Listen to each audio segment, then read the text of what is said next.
theory on problem drinking, which is it's not about how often you drink or how much you drink, quite so much as what weather you are willing to still drink outdoors in.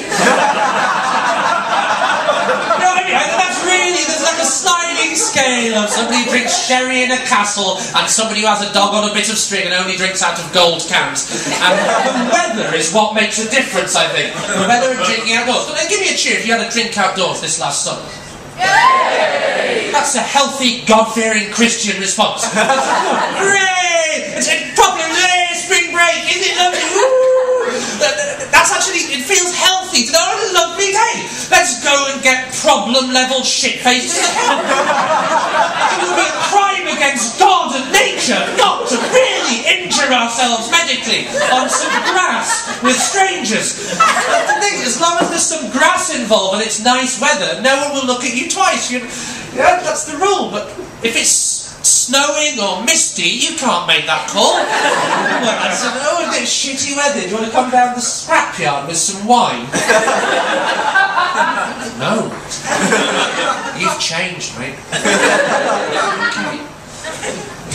That's the rule, I think. Well, there's not a cloud in the sky. All that separates us from the homeless is choice of location. That's rule number one. Rule number two, as long as you're taking one item of food with you, that's technically a picnic.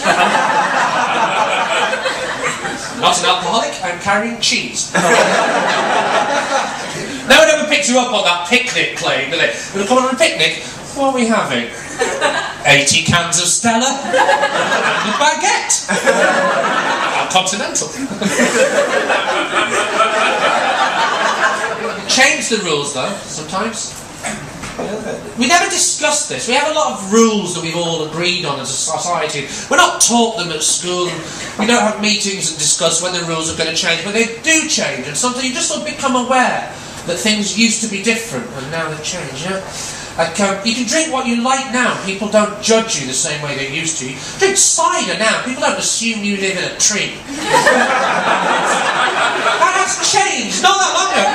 Some of you quite a young audience, you might not be aware. Cider wasn't always acceptable in the way it is now. There was a point, like 5 or 6 years ago, if you were drinking cider, especially outdoors, you might as well be wanking in the traffic while you're out. Cider was a proper red-faced maniacs drink.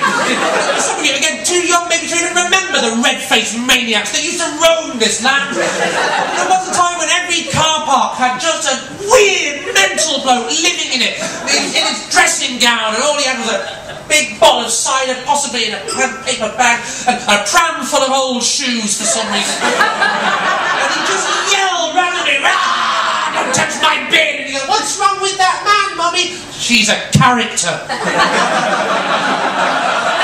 I don't see them anymore. They're in hospitals and clinics now. But give the Tories another 6 months, they'll be back out. It'll be our problem again soon. Cider was their drink of choice, and that's changed. No recipe changes. Cider's the same drink. It always was. Still made of apples and a bit of insanity and care. Right? But now suddenly there's been some adverts, and suddenly cider's friendly, isn't it? You have it on ice now. You know what? It's a lovely, friendly Irish summer drink. Have a cider. Have it in a tree house with your friends. Come on. It's only your 5 a day. It's for children. It's safe. It's fruit, basically. No? It's amazing.